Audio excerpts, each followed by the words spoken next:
Good morning, New Prague community, and welcome to our third episode of Supt Talk.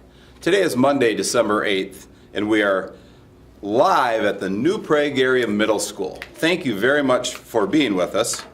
We're live from the New Prague Middle School. Mr. Dittberner, welcome to our show today. It's great to be here. I have to ask Mr. Dittberner, how does it feel to be back at the New Prague Middle School after going on your second year as superintendent? Feels like home. No, it's always nice to visit here, just like any other school. Great. We've got a wonderful show today. A couple guests that we'll get to here in a minute. I would like to start off with one question. If you could kind of update our viewers a little bit. We see in the news and read in the paper a lot about the New Prague Facilities Task Force. How is the process going and where are they at with that?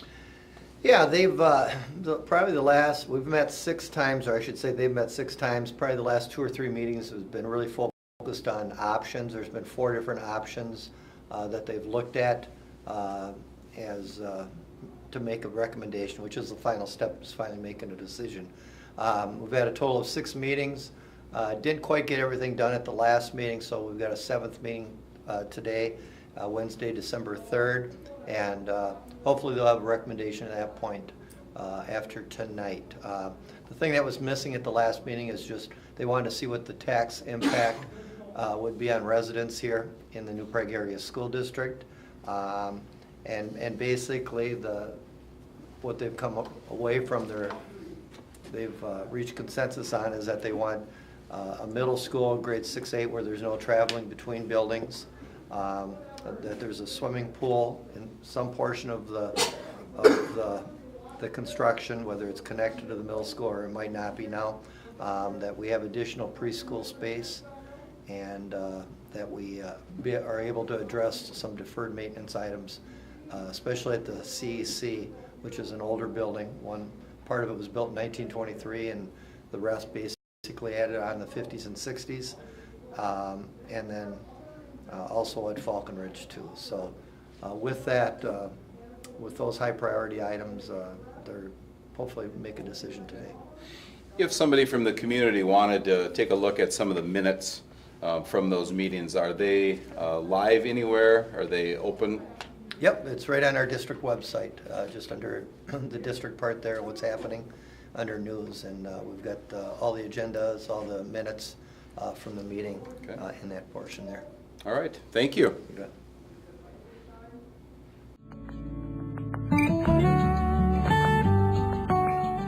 Welcome back, everyone, to our third episode of Supt Talk. We have a couple guests live from the New Prague Area Middle School, Mr. Jacob Sand, 7th and 8th grade math teacher, and a 7th grader, Riley Pierce. We welcome them both today. Thanks for having us. Thank you. We're here at the middle school specifically to talk to Mr. Sand today about his flipped classroom. And before we get into some of the specifics, Mr. Sand, why don't you tell us a little bit about yourself, what you teach, and how you got to New Prague? All right. Like Mr. Boothie said, my name is Jacob Sand. I graduated from St. John's in 2012. This is my 3rd year at New Prague. I had Mr. Dittberner as my principal for my 1st year, and then I've had Mr. Greger now this will be my 2nd year with him. I coach basketball and at the B squad level, and then I also coach the JV baseball team. Okay. And why don't you introduce the student next to you? This is Riley Pierce. She's going to kind of introduce herself. I'm Riley Pierce, and I'm a 7th grader, and I really like reading, and I'm in the band, and I play the trumpet, and I have 2 sisters, Alexis and Clarissa. They're in 9th grade in college, and I really love drawing and hanging out with friends, and I love algebra. Awesome. Well, Riley, thank you for being with us, and Mr. Sand, we've got a few questions for you today about your flipped classroom. Yeah, why don't you explain to the viewers exactly what a flipped classroom is and what outcomes are you trying to achieve from it? Okay, so the flipped classroom is basically what it says is you flip the classroom. So basically what's going to happen is kids are going to learn the material at home in the comforts of their own home, and then they come in and instead of having time at home trying to figure out their homework problems, they get to ask me questions, because in the traditional classroom you tend to see students, you interact with students I mean, they talk about 60-40, you want to be talking, or you want to talk a little even less than that. But what the flipped classroom allows us to do is learn the material at home, and then a lot more collaboration and partner work and group work time, and it allows kids to ask questions in class instead of using that whole time to instruct them and then leaving that 5-10 minutes to ask questions at the end. That opens up the whole 60-minute period. So if someone walked in your classroom today, what would it look like compared to what they would normally see traditionally in a traditional classroom? Yep, well, the assistant principal here, Rick Bell, has been kind of my mentor in this. He's a great resource to have. He flipped his classroom when he was a 5th grade teacher. And the main thing he told me was to not be overwhelmed and not try to do everything at once. So what I've tried to do is I've tried to flip different chapters in my lessons. So I just, with Riley's group, I flipped chapter 4, and what it would look like would be the kids would go home, they would watch, let's say, section 4.1 video on exponents, or it was divisibility rules. They would answer certain questions throughout the video, and then they would come into class the next day, and I would already see how they did on that video through the questions presented throughout it. So I knew if they got it or not. Then I would break them into groups. So kids, it would be differentiation. So I would have the kids who got 100% on the video, I would have them do a higher level learning activity.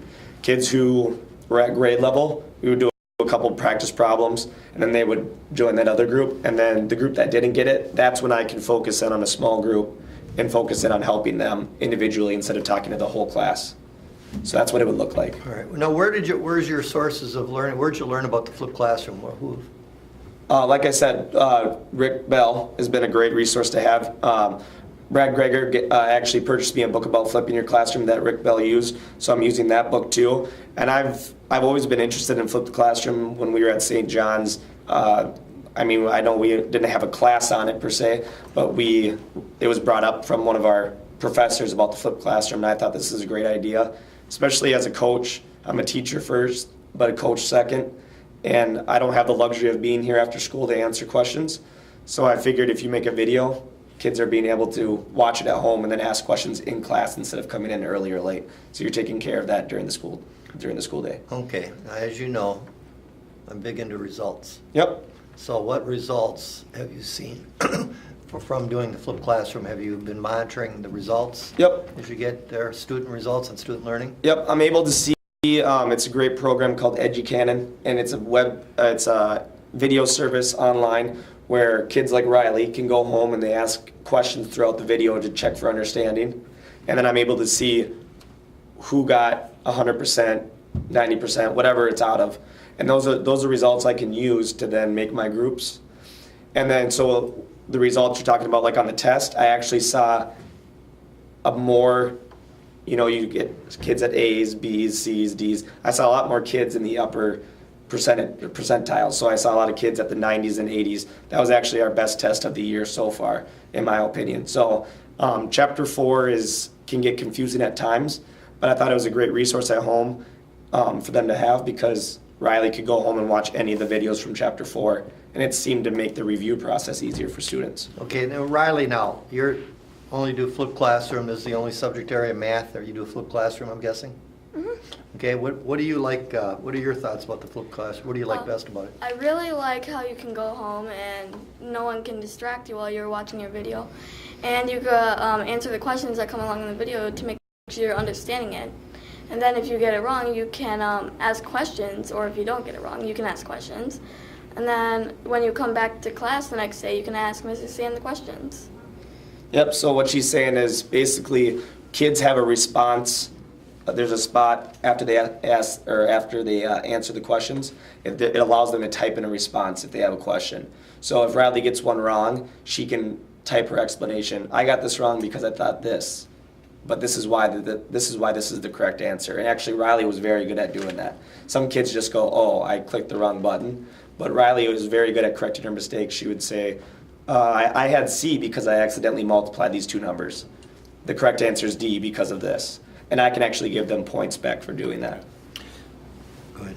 I have a question. So either Mr. Sand or Riley, next year everyone within the middle school will receive a Chromebook through the one-to-one initiative.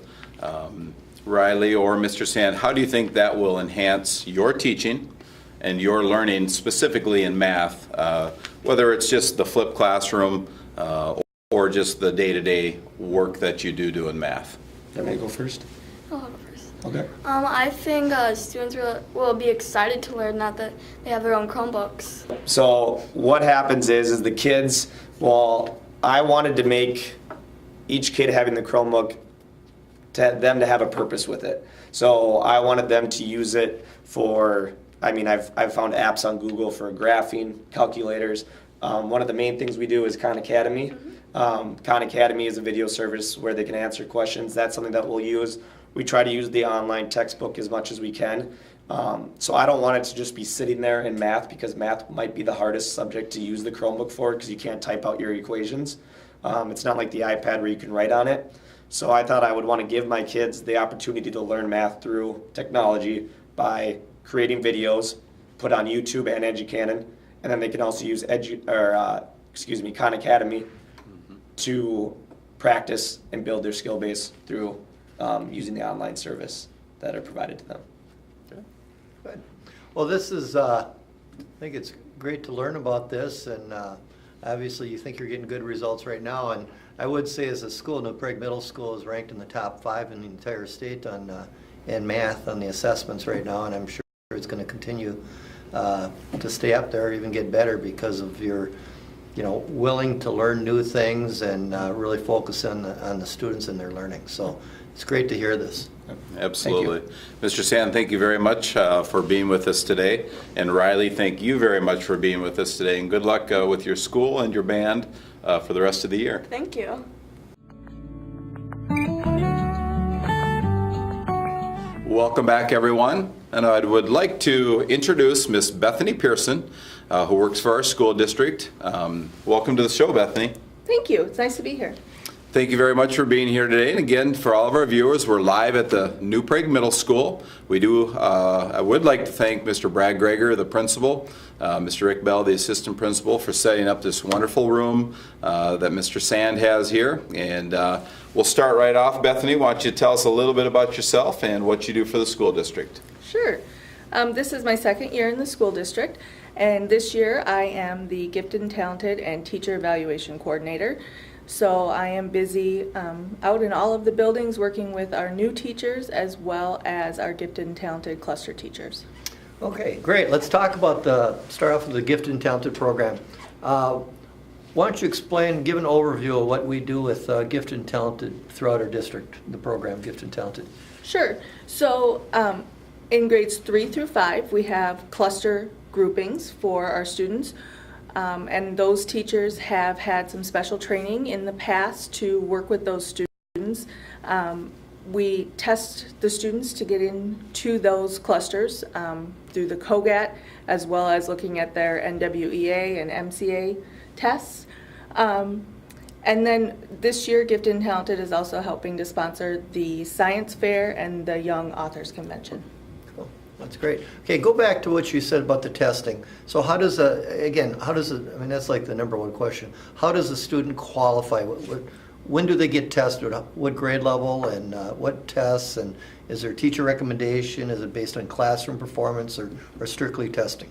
Sure, it's a little bit of everything. Our second and fourth graders take the COGAT test, which is a test of a lot of different pictures and analogies and how things fit together. There's no reading or computation on the test at all. That test allows us to see kind of their abilities. And then we also use the achievement test, the NWEA and MCA scores. There is some teacher recommendation, and in-class performances also goes in with that. Okay, great. What do we do when you talk about training teachers? Or what do we do for professional development so we're successful working with these gifted and talented students? Sure, we attempt to provide professional development each year where we allow our teachers to go to certain seminars and conventions throughout the year. We also have a monthly gifted and talented committee group where we meet and go over some professional development topics. with each other and look for where we need growth so that I can help support them in finding that throughout the school year. Okay.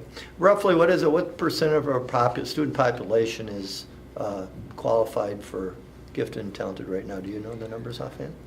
We take the top 4% on the standardized tests. On a Yes. standardized test, top Yep. 4%. Okay, good. And now you also mentioned you're the director of teacher evaluation. You know, it's basically our mentoring program for first, second, third year teachers. How's that gone? And, you know, doing this new program the first year, just why don't you give us a statement what's been accomplished so far? Sure, it's been really interesting to go into a lot of the new teachers' classrooms and see how they are working with their students and how they've set things up. I'm working with 83 non-tenure teachers this year, and I've been into all of the second-year teachers' classrooms and then all of the elementary first-year teachers' classrooms so far. So it's been busy, and it's just really interesting. I think if I ever went back into the classroom, I'd be a much better teacher, having watched what all these young ones are doing. That's great. So now you've been, this is your second year at New Prague. How do you like being here? What's been the highlights for you so far? It's a great district. It's very welcoming. It's interesting to see, even in a small town, how diverse the different schools are and just how wonderful it is to see the different communities come together and really form a very strong district. All right, well, great. Yeah, I'd like to thank Bethany for being here with us today, and I worked very closely with her, both with the teacher mentor program and also the gifted and talented, and would like to say what a wonderful job you have done for our district. She's a wonderful asset for us, and we thank you so very much for you being here with us today. Yes, thanks. Welcome back, everyone, to Supt Talk, and we would like to thank Mr. Jacob Sand and Riley Pierce today, also Miss Bethany Pearson. All three of our guests, they did a wonderful job, and there's a lot of exciting and wonderful things going on, Mr. Dittburner, throughout our district. And again, we're at the middle school, and we are very excited to be on a different location today. We normally do the high school, but we're going to try and get to our buildings, a different place every couple weeks to show the different facilities. Any last minute comments? Did you go to the state fair or the play on last weekend? Yeah, the High School Musical State Fair, went to it on the Sunday matinee, and the kids did a tremendous job. I had heard a lot of great things about it, and we were at the last performance, my wife and I, and we were very impressed with the kids and obviously what our staff did, the directors, the TGs, and everyone that's involved there. So it was really neat. So it was great. Good. Do we have school November 6th of next year? Do you know what the calendar looks like, Mr. Dibber? Oh, yeah, calendar. Throwing out dates at me here. Well, the board, we're getting close to, we've got 2 calendars made up right now that we've passed out to the directors and all the departments and the building principals, and they're getting feedback on that. So waiting to get their feedback on it and then make a recommendation to the school board. So Okay. should be done pretty soon here. And is that then made public right away as soon as the decision is made, or do we wait? There's school board approval, yeah. So we'll either have the school board approve it probably next week, or if we don't get to it, it'll be in January. So. Okay. Any last minute comments or thoughts from you, Superintendent Dittburner? No, it's we're heading into the stretch run here right before the holiday break here, and I think things are going well. And probably the next time we have Supt Talk, we'll probably have a decision made by our facility task force on their recommendation for future facility needs. Well, thank you very much for reviewing our Supt Talk today. And again, we thank our guests for being with us, and we appreciate the middle school. We'll be back on in 2 weeks. Have a great day.